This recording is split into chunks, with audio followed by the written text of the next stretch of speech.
a provocation that unfolded not over weeks, but in 72 hours. 72 hours that shattered diplomatic channels, 72 hours that mobilized emergency defense protocols, 72 hours that forced Europe to draw a line it never wanted to draw. What Vladimir Putin did today crossed a line that European leaders had hoped would hold, and when that line broke, Brussels did not hesitate. They responded with clarity, with force, and with a finality that has not been seen since the Cold War. This is not speculation. This is not analysis from the sidelines. This is what is happening right now as multiple European capitals coordinate what officials are calling the most significant unified response to Russian aggression since the full-scale invasion of Ukraine began. And tonight we have the details. For several weeks now, there had been signals, not official statements, not formal diplomatic warnings, just signals that the Kremlin was preparing something unprecedented. Putin has been aggressive, yes, but he has been calculated in his aggression. His moves have followed a certain rhythm, a predictability, almost a choreography that Western analysts had learned to read. But what set off alarm bells in Brussels, in Berlin, in Warsaw, and in London this week was that the rhythm went silent. Intelligence officials who monitor Russian military movements know the indicators: the repositioning of strategic bomber squadrons, the movement of mobile missile systems toward European borders, the sudden increase in encrypted communications between military districts, the sudden absence of routine diplomatic outreach, all of that went quiet. And whenever Russia goes quiet, it means something is about to get loud. European defense ministers held 3 emergency calls in the last 5 days alone. NATO's Supreme Allied Commander Europe was briefed at 3 a.m. Brussels time on Tuesday. The European Council president cut short a trade summit in Singapore to return to the continent. None of this was announced publicly. None of this was acknowledged in press briefings. But all of it was happening because European intelligence services had intercepted communications suggesting that Moscow was preparing to test European resolve in a way it had never tested before. Early Thursday morning, NATO surveillance assets detected what they described as an unprecedented concentration of Russian military activity, including the activation of strategic weapons platforms that had not been moved from their permanent positions in over 18 months. These are the kinds of assets that Russia only deploys when it is signaling something very specific: imminent offensive action, nuclear posturing, or a deliberate provocation designed to fracture Western unity. European intelligence services didn't know which category this fell into, or whether it fell into all 3 at once. But what they did know was that Putin was changing Russia's strategic posture. And when a nuclear-armed state shifts its posture without explanation, even by the smallest measure, every intelligence service on the planet pays attention. Within hours, satellite imagery confirmed what analysts had feared. Russian forces had moved Iskander-M missile systems, capable of carrying nuclear warheads, to positions within striking distance of multiple NATO member states. Simultaneously, Russian naval forces in the Baltic Sea began conducting what Moscow later called routine exercises that just happened to simulate blockade operations against European shipping lanes. And in the Arctic, Russian strategic bombers began flight patterns that brought them closer to Norwegian and British airspace than at any point since 2014. This was not routine. This was not coincidental. This was a message. The warning issued by the European Union tonight was not normal. It was not routine. It was not symbolic. It was urgent. Official after official, following emergency consultations in Brussels, described Putin's move as reckless, destabilizing, and, perhaps most importantly, unforgivable, a term that diplomatic protocols rarely permit, but that multiple European foreign ministers used independently. The Kremlin's strategy was clear: escalate tensions to fracture European unity, exploit war fatigue in Western populations, and test whether Europe's commitment to collective defense was real or rhetorical. But intimidation only works if the target hesitates. Europe did not. In fact, Europe's response today was among the most unified and forceful we've seen since the formation of the European Union itself. Here's what we know. Within 6 hours of confirming Russian military movements, the European Council activated emergency defense coordination protocols. These weren't the standard consultations we've seen before. These were Article 42.7 discussions, the mutual defense clause that European nations only invoke when they are preparing to treat an attack on one, as an attack on all. Germany announced the immediate forward deployment of additional Patriot missile batteries to Poland and the Baltic states. France declared that its nuclear deterrent remains fully operational and ready to respond to any threat to European security. The United Kingdom, though no longer an EU member, announced joint naval patrols with European allies in the Baltic and North Seas. And Poland, perhaps most significantly, announced a general mobilization of its territorial defense forces. This was not posturing. This was preparation. Tonight, European defense officials confirmed that NATO member states have launched expanded reconnaissance operations across the Eastern European theater, including monitoring of Russian positions that had recently been reinforced for what analysts believe was an attempted show of force. European forces moved before Russia could escalate further. They reinforced the Suwalki Gap, the narrow corridor connecting Poland to Lithuania that military planners consider NATO's most vulnerable point. They activated additional air defense systems across the Baltic states. They deployed electronic warfare units to counter Russian jamming capabilities that had been disrupting GPS signals across northern Europe for weeks.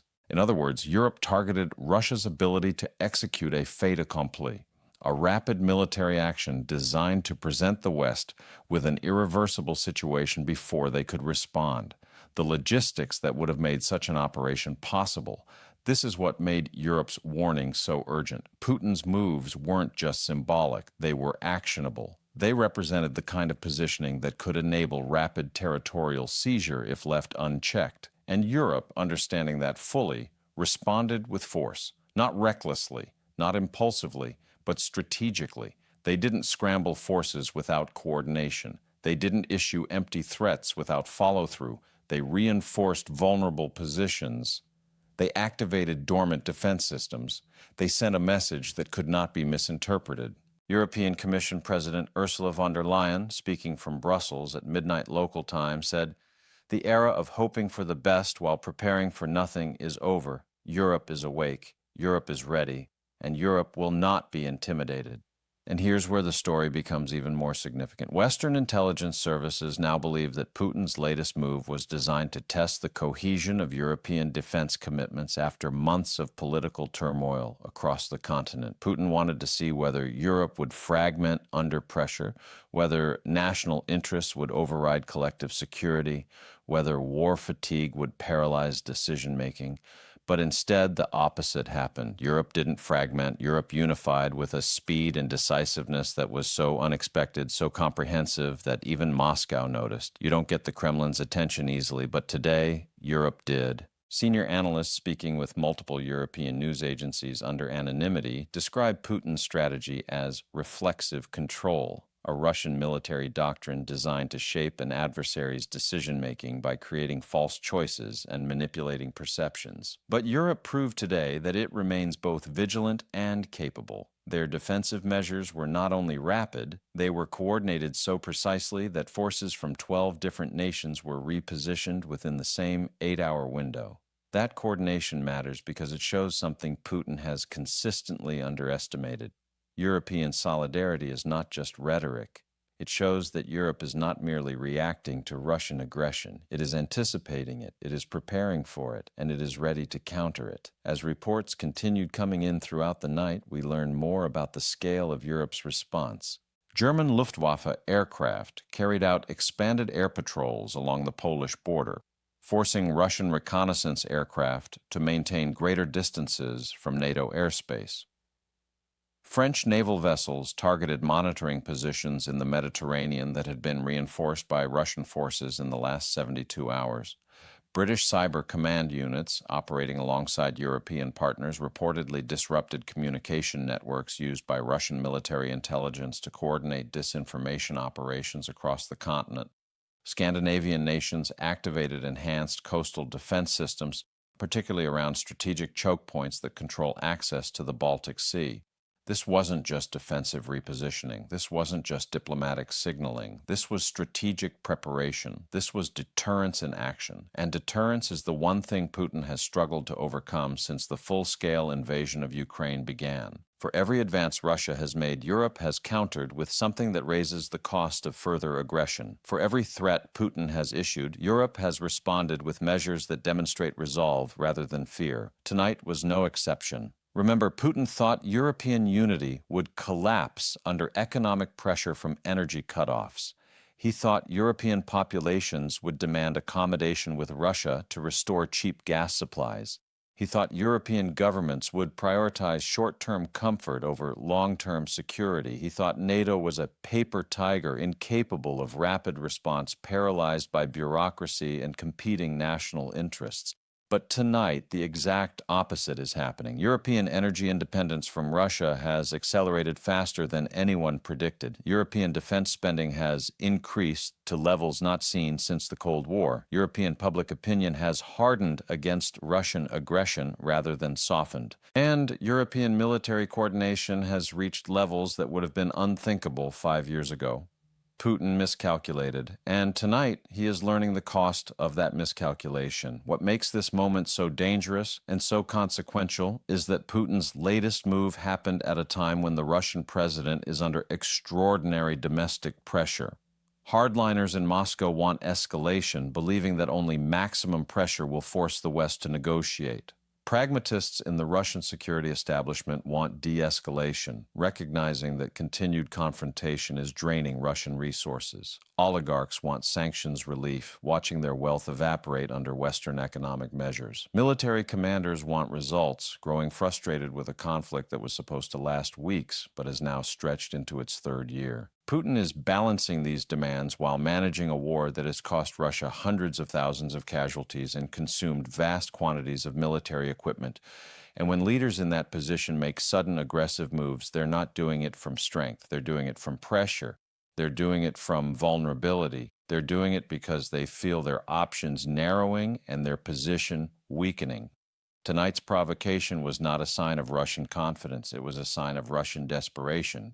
Europe's final warning, now distributed through every diplomatic channel available, was designed to signal that the European Union is not willing to tolerate further escalation. Officials said plainly that Russia's military repositioning was inconsistent with any legitimate security concern and incompatible with the foundations of European peace.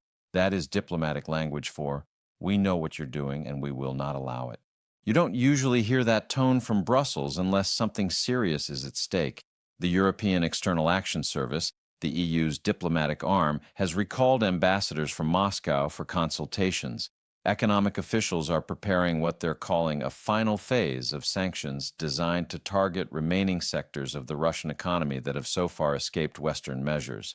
And defense ministers from all 27 EU member states have scheduled an emergency summit for this weekend, a summit that was not on any calendar until 48 hours ago. The message is clear. Europe has drawn its final line. Meanwhile, Ukrainian President Vladimir Zelensky addressed the European Parliament in a somber, resolute speech tonight. He said, "What Putin did today was not an attack on Ukraine alone. It was an attack on the idea that Europe can live in peace." He said, "For 3 years we have held the line, we have bled for it, we have died for it, and we will not stop now."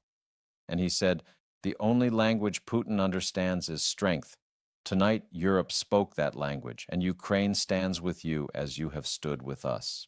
These are not rhetorical flourishes. These are statements from a nation that understands just how high the stakes have become.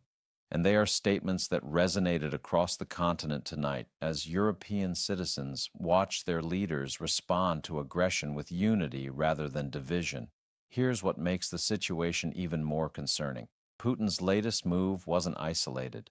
Along with the military repositioning in Western Russia, Belarusian forces also conducted unusual movements along the Polish border. Russian cyber operations increased attacks on European infrastructure by over 300% in the last week. Russian state media dramatically escalated nuclear rhetoric, with multiple commentators discussing strikes on European capitals. All of this happened within the same 72-hour window. When Russia moves multiple pieces at once, it means something larger is underway. It means Moscow is attempting to create confusion, to overwhelm Western decision-making, to present so many simultaneous threats that European leaders cannot respond effectively to any single one. But tonight, Europe proved that strategy wrong. Europe responded to all of it, simultaneously, comprehensively, and decisively. Western analysts are now considering several possibilities. One is that Putin is preparing a major new offensive in Ukraine and wanted to distract European attention with threats elsewhere. Another is that Putin is attempting to create leverage for negotiations, believing that escalation will eventually force the West to the table on Russian terms. A third possibility, the one worrying officials the most, is that Putin is attempting to create a pretext for limited military action against a NATO member state, testing whether Article 5 mutual defense commitments are real. But today, Europe took that card off the table. They didn't wait for escalation before responding. They didn't debate endlessly while Russia moved. They didn't allow domestic politics to paralyze security decisions. They acted. They reinforced. They warned.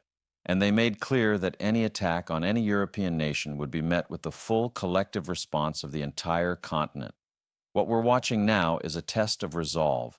Putin wants to see whether European unity has limits, whether there is a threshold of pressure that will cause the alliance to crack. Europe wants to show that its commitment to collective defense is absolute, that no amount of Russian intimidation will change that fundamental reality. NATO wants to prevent any miscalculation that could lead to direct conflict between nuclear-armed powers. And the United States, watching from across the Atlantic, wants to prevent any scenario that would require American forces to become directly engaged in European defense. The stakes could not be higher. Tonight, we've heard from intelligence officials who are now monitoring Russian forces around the clock. They say Russian units have not yet withdrawn from their advanced positions. They say additional Russian reinforcements are being tracked moving toward the Western Military District. And they say Putin's decision to escalate tensions is likely part of a broader strategy intended to test Western responses before making further moves. But Europe is not backing down. In fact, Europe is doubling down. Their response today, swift, unified, and unambiguous, sent a message to Moscow that the era of Western hesitation is over. And it sent a message to the world that Europe remains committed to defending the rules-based international order, regardless of the cost. As the days go on, we expect more details to emerge about what exactly Putin hoped to achieve with this provocation. But what we do know is that Europe's warning was timely. It prevented Russian actions from being normalized. It demonstrated alliance cohesion at a critical moment, and it raised the cost of further escalation significantly. What happens next will depend on what Moscow does in the next 48 to 72 hours. If Putin backs down, this moment will be remembered as a successful demonstration of European deterrence. If Putin escalates further, Europe has already shown it is prepared for that possibility.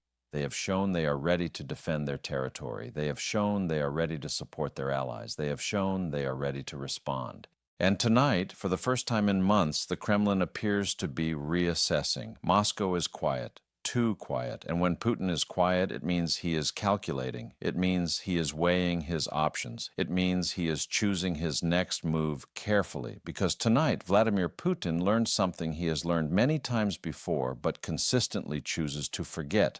Europe is not weak, Europe is not divided, and Europe will not be bullied. This story is far from over. The next hours and days will be critical. Decisions made in Moscow, in Brussels, in Kiev, and in Washington will shape the security architecture of Europe for decades to come. But tonight, one thing is clear. Putin crossed a line that cannot be uncrossed. Europe responded with a warning that cannot be ignored, and the world is watching to see what happens next. And we will be here, tracking every development, analyzing every signal as the next phase of this crisis unfolds. Stay with us.